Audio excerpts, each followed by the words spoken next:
So dear students, welcome back to my spoken English class. आज मैं एक नया पैटर्न लेकर के जो कि हैज़ टू और हैव टू, ये एक ऐसे सेंटेंसेस होते हैं जिसमें हमें कुछ बाध्यता के कारण कुछ काम करना पड़ता है। जब हमें बाध्य किया जाता है, हमारी मजबूरी होती है, हमारी कुछ ऐसी परिस्थिति होती है, तो ऐसी परिस्थितियों में हमें इस टेंस का या इन सेंटेंसेस का प्रयोग किया जाता है। ऐसे जो सेंटेंसेस हैं वो हैव टू या हैज़ टू के द्वारा बनते हैं, और ये हैज़ टू और हैव टू का जो प्रयोग है वो कर्ता के ऊपर डिपेंड करता है।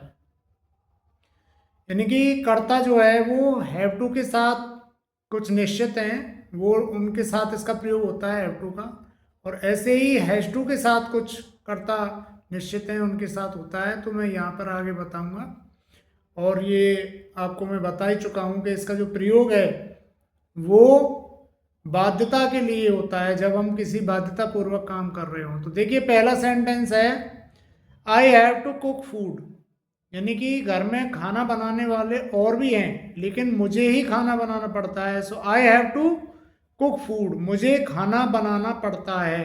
I have to cook food, तो ये आई के साथ हैव टू का प्रयोग होता है।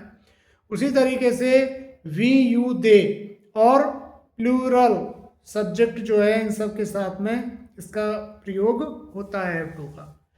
आई, वी, यू, दे और प्लूरल सब्जेक्ट, इन सब के साथ में हैव टू का प्रयोग होता है। तो देखते हैं हम, और I have to cook food, मुझे खाना पकाना पड़ता है। ऐसे देखिए, we have to clean this room, यानी कि मैं और मेरे साथ कुछ और साथी हैं मेरे, तो हमें ही वो कमरा साफ करना पड़ता है। We have to clean this room, हमें यह कमरा साफ करना पड़ता है। तो ये हमारी बाध्यता है, मजबूरी है। ऐसे ही अगला सेंटेंस देखिए, तुम्हें कठिन परिश्रम करना पड़ता है, तुम्हें कठिन परिश्रम करना पड़ता है। So you have to work hard, you have to work hard. ऐसे ही देखिए, they have to play with a broken bat, उन्हें, यहाँ पर आएगा उसके लिए कि उन्हें एक टूटे हुए बैट से, ब्रोकन, टूटे हुए बैट से खेलना पड़ता है। यानी कि नया बैट नहीं है, इसलिए ये मजबूरी है कि उन्हें नए उस पुराने बैट से जो कि टूटा हुआ है उससे खेलना पड़ता है। ऐसे ही देखिए, अब यहाँ पर कर्ता आते हैं ही, सी, इट और किसी का नाम या सिंगुलर पर्सन, सिंगुलर सब्जेक्ट।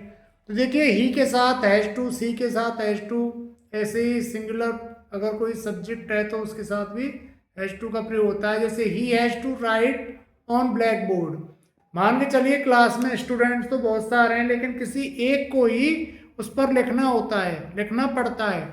तो he has to write on blackboard, उसे, कोई लड़का है, पुरुष है, पुल्लिंग है, तो उसे ब्लैक बोर्ड पर लिखना पड़ता है। इसी तरीके से अगला है कि she has to live in a village, कोई लड़की है तो उसके बारे में बताया गया है कि उसे गांव में रहना पड़ता है। She has to live in a village.